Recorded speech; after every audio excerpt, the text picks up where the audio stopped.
Hello student, I am अनुराग। आज जो अपन topic discuss कर रहे हैं, दिस इज प्राइवेटाइजेशन। प्राइवेटाइजेशन क्या है, पहले इसको थोड़ा सा अपन देखें। प्राइवेटाइजेशन ये है कि जो गवर्नमेंट है वो अपनी ओनरशिप छोड़ दे और वो ओनरशिप अब किसके पास चल जाए? प्राइवेट सेक्टर में चल जाए। प्राइवेट सेक्टर में चल जाए, गवर्नमेंट सेक्टर से निकल जाए। इसको बोलते हैं प्राइवेटाइजेशन, यानी गवर्नमेंट सेक्टर को कन्वर्ट करना प्राइवेटाइजेशन से।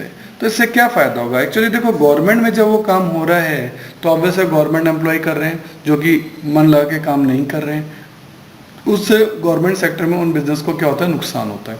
तो गवर्नमेंट सोचती है ये नुकसान हम क्यों सहन करें, तो इससे बढ़िया क्यों ना इस बिज़नेस को बेच दिया जाए या कन्वर्ट कर दिया जाए प्राइवेट सेक्टर में, जिससे हमारा नुकसान कम हो जाए। तो गवर्नमेंट अपनी जो यूनिट्स हैं वो किस में कन्वर्ट कर देती है? प्राइवेट सेक्टर में। इसका प्रोसीजर क्या होता है वो सब अपन इसमें डिस्कस करेंगे। तो देखो क्या लिखा है। लिखा है the word privatization mean introduction of private ownership, यानी ओनरशिप क्या हो जाए? प्राइवेट हो जाए। In publicly owned and manage enterprises, जो पब्लिक यूनिट्स हैं यानी गवर्नमेंट सेक्टर की यूनिट है, उनको हम प्राइवेट ओनरशिप में दे दें। And also signify introduction of private control and management, यानी उनका, या फिर अपन क्या करेंगे, उनको पूरा प्राइवेट में देखें कि उनका जो कंट्रोल एंड मैनेजमेंट है वो हम किनको दे दें? प्राइवेट सेक्टर को दे दें, जो कि ज़्यादा एफिशिएंटली वर्क करेंगे तो बिजनेस को प्राइवेट प्रॉफिट के अंदर ले आएंगे। Privatisation mean transfer of ownership, मैंने बताया ओनरशिप ट्रांसफर कर दी जाती है, मैनेजमेंट ट्रांसफर कर दिया जाता है, and control of public sector भी जो है वो प्राइवेट सेक्टर के हाथ में दे दिया जाता है, जिससे कि वो उसको एफिशिएंटली संभाल सके। It implies greater role of private sector, इससे प्राइवेट सेक्टर का रोल बढ़ जाता है in the economic activities of the country. Over the year Indian government has diluted stake, diluted stake यानी उन्होंने अपने शेयर्स जो हैं वो बेच दिए किनको? प्राइवेट सेक्टर को। In several public enterprises including IPCL, IBP, Maruti उद्योग, इनके अंदर गवर्नमेंट ने जो है वो अपने शेयर्स को प्राइवेट सेक्टर को बेच दिया, जिससे प्राइवेट सेक्टर के शेयर ज़्यादा हो गए और कंट्रोल एंड मैनेजमेंट जो है वो पूरा का पूरा प्राइवेट सेक्टर में आ गया। Privatisation can be done in two ways, अब इसको करने के दो तरीके हैं। क्या? Transfer of ownership of management of public sector companies from government to the private sector. इसके अंदर क्या होता है कि आप अपने जो शेयर्स हैं, गवर्नमेंट सेक्टर जो है वो अपने शेयर्स किसको देता है? प्राइवेट सेक्टर को। तो शेयर जब प्राइवेट सेक्टर के हो जाते हैं तो मालिक वो बन जाता है और सारा कंट्रोल एंड मैनेजमेंट किसके पास आता है? प्राइवेट के पास। तो पहला तरीका तो ये है। दूसरा, privatisation of the public sector undertaking, PSU बोलते हैं, ध्यान कर लो, पब्लिक सेक्टर अंडरटेकिंग यानी PSU, by selling of part of equity, ये इक्विटी अपन ने बेच दिया। ये ऊपर वाला जो था वो तो था मैनेजमेंट में उनको हिस्सा देना, कि मैनेजमेंट में उनको लेना जिससे कि मैनेजमेंट वो कर सके ज़्यादा एफिशिएंटली, और दूसरा कि इक्विटी शेयर जो हैं वो बेच दिया जाए किनको? प्राइवेट सेक्टर को।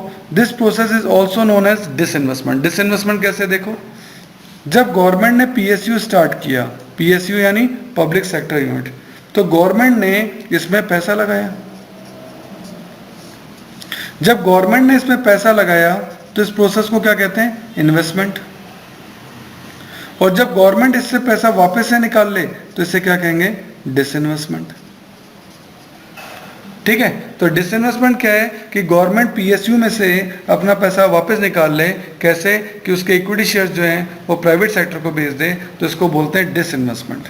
ओके, तो इस तरीके से प्राइवेटाइजेशन करने के दो तरीके हैं। पहला, मैनेजमेंट उनको दे दिया जाए, दूसरा कि उसमें अपना पैसा ही निकाल लिया जाए, शेयर्स जो हैं वो ही बेच दिए जाएं। अब इसमें आता है एक नवरत्ना एंड मिनी रत्ना का कॉन्सेप्ट आता है। ये क्या है? In order to improve efficiency in professionalism and enable PSU to compete more effectively in the liberalized global environment, the government choose 9 PSU, 9 PSU government ने सेलेक्ट किए।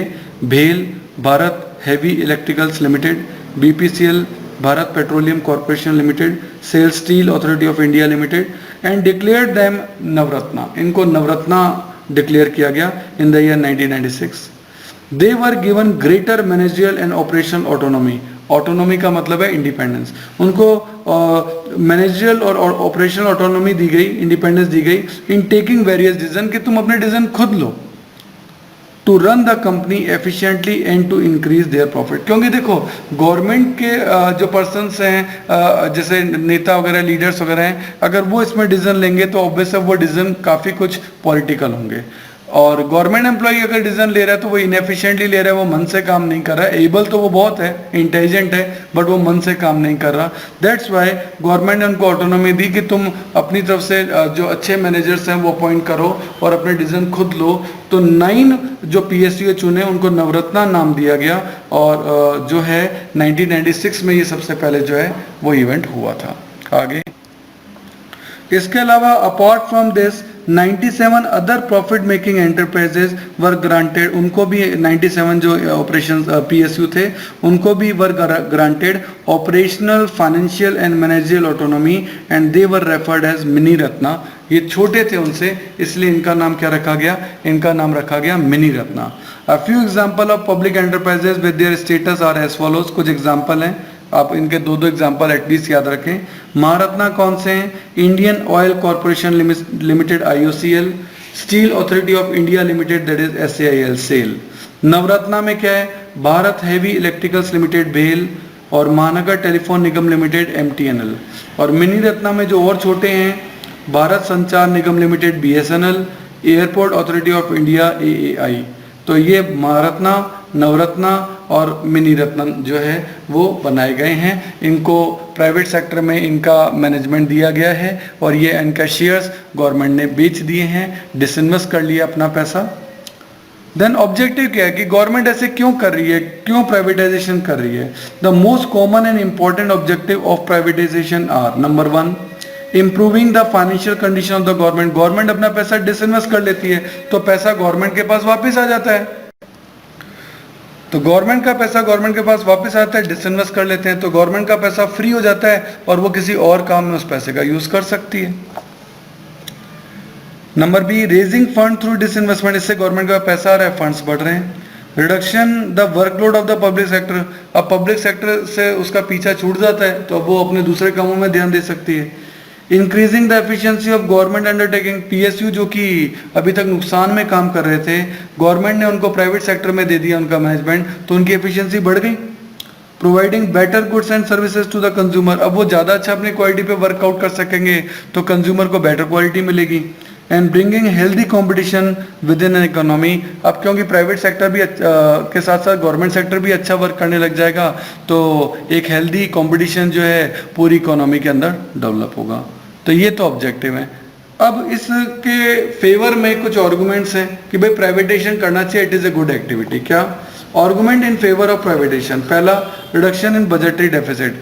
जो ये PSU थे, जो पब्लिक सेक्टर यूनिट्स थे, ये गवर्नमेंट को बहुत नुकसान दे रहे थे, गवर्नमेंट के खर्चे इन पे बहुत ज़्यादा हो रहे थे, इनकम बहुत कम हो रही थी, तो गवर्नमेंट पे जो है बजटरी डेफिसिट हो रहा था, नुकसान हो रहा था, यानी गवर्नमेंट के एक्सपेंडिचर जो थे वो ज़्यादा थे इससे इनकम से।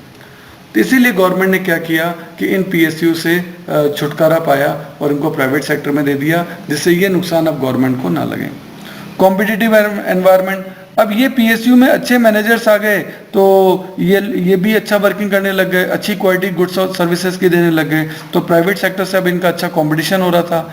इससे कंपटीशन से हमें कस्टमर का फ़ायदा होता है, ये हमेशा याद रखो कि कंपटीशन से हमेशा कस्टमर का फ़ायदा होता है। इससे कॉम्पिटिटिव अच्छा एनवायरनमेंट बना।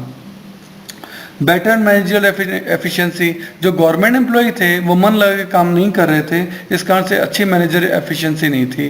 अब प्राइवेटाइजेशन के कारण उसमें अच्छे एम्प्लॉई आ गए, अच्छे मैनेजर्स आ गए, इस कारण से उसमें उनका जो वर्क एनवायरनमेंट अच्छा हो गया, मैनेजरियल एफिशिएंसी बढ़ गई। प्रॉफिट ओरिएंटेड डिसीजन, पहले जो गवर्नमेंट जो सेक्टर थे PSU थे, उनका जो मोटिव था वो प्रॉफिट कमाना नहीं था, काफ़ी कुछ वो पॉलिटिकल डिसीजन उसके अंदर होते थे, इस कारण वो प्रॉफिट कभी नहीं कमा पाते थे, नुकसान होता था। अब क्योंकि उनको अपन ने प्राइवेट सेक्टर में दे दिया, उनका बेसिक मोटिव ही प्रॉफिट कमाना होता है, दैट्स वाई वो प्रॉफिट ओरिएंटेशन डिसीजन करने लग गए। Increase in investment and employment opportunity, privatisation open up the areas which were earlier reserve by the public sector. पहले कुछ सेक्टर ऐसे थे जिसमें केवल पब्लिक सेक्टर ही काम करता था, लेकिन प्राइवेटाइजेशन ने उनके लिए भी वो सेक्टर ओपन कर दिया। Like in case of insurance sector, insurance sector पे क्या पहले केवल गवर्नमेंट के पास ही था, उसके बाद इसमें प्राइवेट सेक्टर भी आ गया। It increases the investment by the private sector, private sector ने इसमें पैसा लगाया, which lead to certain greater employment, उससे उसमें एम्प्लॉयमेंट की अपॉर्चुनिटी बढ़ गई एंड इनकम अर्निंग अपॉर्चुनिटी भी इकोनॉमी के अंदर बढ़ गई, क्योंकि अब ज़्यादा लोग जो हैं उसमें एम्प्लॉयड हो गए। लेकिन आर्ग्यूमेंट इसके अगेंस्ट भी हैं प्राइवेटाइजेशन की, प्राइवेटाइजेशन से कोई नुकसान भी हुआ। Number 1, social welfare neglected. Private sector का जो बेसिक मोटिव होता है, जो बेसिक मोटिव होता है वो प्रॉफिट कमाना होता है, वेलफेयर करना नहीं होता। उसका जो पर्पस होता है वो ये होता है कि वो किसी भी तरीके से अपनी जो यूनिट है, अपना जो बिजनेस है उसको प्रॉफिट में लाए, इसलिए सोशल वेलफेयर टोटली क्या हो जाता है, इग्नोर हो जाता है। ये प्राइवेटाइजेशन का सबसे बड़ा नेगेटिव आर्ग्यूमेंट है। Then lopsided economic development, equal development नहीं हो पाता। गवर्नमेंट तो हैवी जो बिजनेस होते हैं, जो बड़े बिजनेस होते हैं स्टील वगैरह के, उनके अंदर पैसा लगाती है, इतना पैसा गवर्नमेंट के पास होता भी है। प्राइवेट सेक्टर इतने बड़े बिजनेस में पैसा लगाना नहीं चाहता। पहली बात, उनके पास इतना पैसा होता नहीं। दूसरी बात, उन्हें लगता है कि इतना बड़ा बिजनेस करना बहुत रिस्की होगा, इसमें हम पैसा नहीं लगाएंगे, तो वो छोटे बिजनेस करते हैं। इससे क्या होता है, हैवी इंडस्ट्रीज तो डेवलप हो ही नहीं पाती। तो प्राइवेट जो इंडस्ट्री सेक्टर है वो नॉर्मली हैवी इंडस्ट्री के अंदर पैसा नहीं लगाता है।